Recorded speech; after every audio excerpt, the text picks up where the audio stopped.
She was always alone. Until the day a lonesome deer found her. The cabin sat at the edge of the forest where the pines grew thick and the silence pressed against the windows like fog. Emma had chosen this place deliberately, seeking the kind of isolation that didn't ask questions or expect answers. The nearest town was 40 minutes down a winding dirt road, far enough that deliveries came once a week and visitors never came at all. She preferred it that way. After the accident, after the hospital stays and the physical therapy sessions that stretched into months, after the well-meaning friends had stopped calling and the family had returned to their own lives, she had retreated here. Not to heal, exactly, but to exist without the weight of other people's concern pressing down on her like a heavy blanket she couldn't throw off. The limp in her left leg had become permanent, a reminder carried in every step. The scars along her shoulder and arm had faded from angry red to pale white, but they were still there, still visible, still marking her as someone who had survived something terrible. She moved through her days with mechanical precision, rising at dawn, making coffee, sitting on the porch with a book she rarely read, watching the forest breathe and shift with the changing light. The routines kept her grounded, kept her from drifting too far into the dark places her mind wanted to go. It was late autumn when she first noticed the deer. The leaves had turned gold and rust, falling in slow spirals to carpet the ground. Emma was sitting on the porch steps, wrapped in a thick sweater against the morning chill, when movement caught her eye.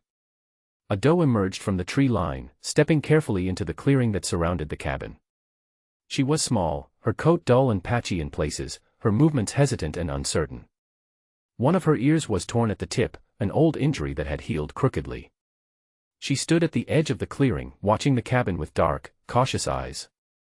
Emma remained perfectly still, not wanting to startle her. The doe took another step forward, then another, testing the space between them. She moved with a limp of her own, favoring her right front leg in a way that made Emma's chest tighten with unexpected recognition. They stayed like that for several minutes, two wounded creatures observing each other across the quiet morning. Then, without warning, the doe turned and disappeared back into the trees, leaving Emma alone again with only the whisper of wind through the pines. But the deer returned the next morning. And the morning after that. Each time, she ventured a little closer, her confidence growing with familiarity. Emma began leaving small offerings, handfuls of corn scattered near the porch steps, apple slices arranged on a flat stone.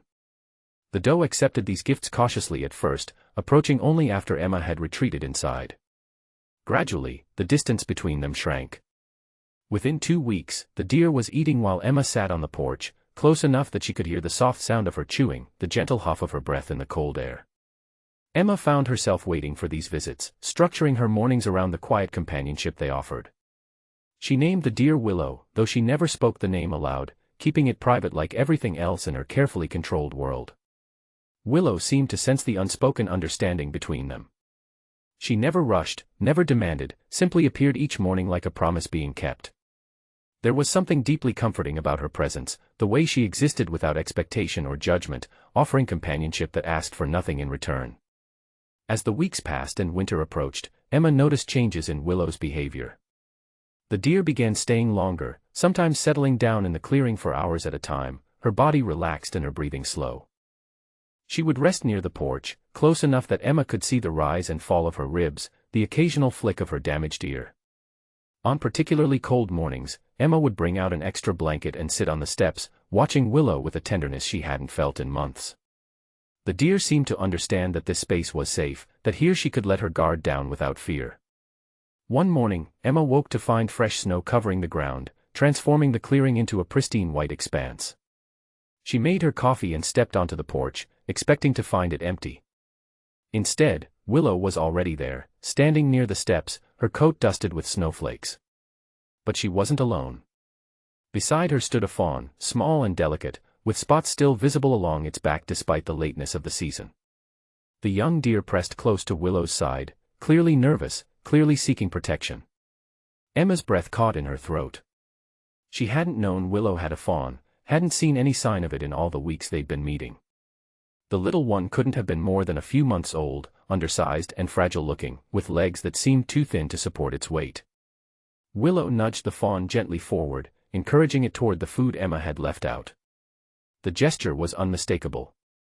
She was introducing her baby, sharing this safe space, extending trust in the most profound way possible. Emma felt something crack open inside her chest, a warmth spreading through the cold places she'd kept carefully frozen. She watched as the fawn took tentative steps forward, mimicking its mother's cautious approach. When it finally reached the corn, it ate with desperate hunger, and Emma realized with a sinking feeling that they were both struggling, both barely surviving the harsh conditions of the approaching winter. The torn ear, the limp, the dull coat, these weren't just old injuries. They were signs of ongoing hardship, of a mother fighting to keep herself and her baby alive. From that day forward, Emma's isolation took on new purpose.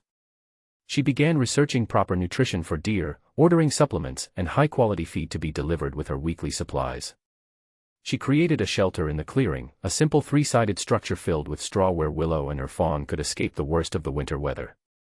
She found herself thinking about them constantly, worrying when they were late to arrive, feeling relief flood through her when they finally appeared through the trees. The fawn, whom Emma privately named Aspen, grew bolder as the weeks passed. While Willow maintained her careful distance, Aspen began approaching the porch more closely, his curiosity overcoming his natural wariness. He would stretch his neck toward Emma, nostrils flaring as he caught her scent, dark eyes studying her with innocent fascination. Emma would sit perfectly still during these moments, hardly daring to breathe, honored by the trust being offered. One particularly brutal morning, with wind howling and snow falling so thick Emma could barely see the tree line, she heard a sound that made her heart stop. A high, distressed bleating came from somewhere near the shelter. She pulled on her boots and coat, ignoring the sharp pain in her leg as she hurried outside.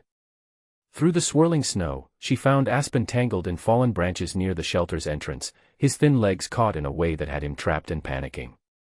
Willow stood nearby, stamping her hooves in agitation, unable to help. Emma approached slowly, speaking in soft, steady tones. Aspen thrashed once, then seemed to recognize her, his struggling subsiding into trembling stillness. She knelt in the snow, her bad leg screaming in protest, and carefully worked to free his legs from the branches. Her hands were gentle but efficient, moving with a confidence she hadn't felt in months. When Aspen finally pulled free, he didn't bolt. Instead, he stood there for a long moment, looking directly at Emma with something that felt like understanding. Then Willow stepped forward and nuzzled her fawn, guiding him toward the shelter, but not before turning back to look at Emma one last time.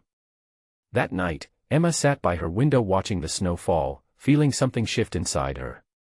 For the first time since the accident, she had acted without hesitation, without letting fear or pain stop her. She had been needed, and she had responded. The realization settled into her bones with quiet significance. She had spent so long believing she had nothing left to offer the world, that her brokenness made her useless. But Willow and Aspen had shown her something different. They had seen past her scars and her limp, had accepted her presence without question, had trusted her with something precious. As winter deepened, the bond between the woman and the deer strengthened. They developed routines, small rituals that marked the passing days. Emma would emerge each morning to find them waiting, would sit on the porch while they ate, would watch them rest in the shelter during the harshest weather. On clear days, she would walk slowly around the clearing, and they would follow at a distance, Willow keeping Aspen close but allowing the connection to deepen. Emma began talking to them, her voice rusty from disuse but growing stronger with practice. She told them about her life before, about the accident, about the loneliness that had driven her to this isolated place. They listened without judgment, their presence a comfort that asked for nothing but offered everything. Spring arrived gradually, melting the snow and coaxing green shoots from the frozen ground. Aspen had grown significantly, his spots fading, his legs stronger and more sure. Willow's coat had improved with proper nutrition, gaining a healthy sheen that made her look years younger. Emma noticed the change in them and realized she had changed too. The lines of pain around her eyes had softened. She moved with more confidence despite her limp. She smiled more easily, laughed at Aspen's playful antics, felt joy bubble up unexpectedly when Willow would settle close to the porch and close her eyes in contentment. One warm morning in late spring, Emma sat on the porch steps and realized that Willow and Aspen were standing closer than they ever had before. Close enough to touch. She extended her hand slowly, palm up, hardly daring to hope. Willow watched her for a long moment, then took a single step forward and lowered her head, allowing Emma's fingers to brush against her soft muzzle. The contact lasted only seconds before Willow pulled back, but it was enough. Tears streamed down Emma's face as she felt the warmth of connection, the bridge built between two lonely souls who had found each other in the quiet spaces. As summer approached, Emma knew things would change. Willow and Aspen would need to roam more widely, following the natural patterns of their kind. She prepared herself for their eventual departure, understanding that this gift had always been temporary. But when the time came and their visits grew less frequent, she found she wasn't devastated. Instead, she felt grateful. They had given her back something she thought she'd lost forever: the ability to care for someone other than herself, the courage to reach out despite the risk of loss, the understanding that healing doesn't mean forgetting the past but learning to carry it differently. The cabin no longer felt like a hiding place. It felt like home. Emma began venturing into town more often, striking up conversations with neighbors, volunteering at the local wildlife rehabilitation center. She shared her story with others who were struggling, offering the same quiet acceptance that Willow had once offered her. And every morning, she still sat on the porch with her coffee, watching the tree line, grateful for the lonesome deer who had found her when she needed it most and had taught her that sometimes the greatest healing comes not from words or medicine, but from the simple act of showing up, day after day, for someone who needs you to be there.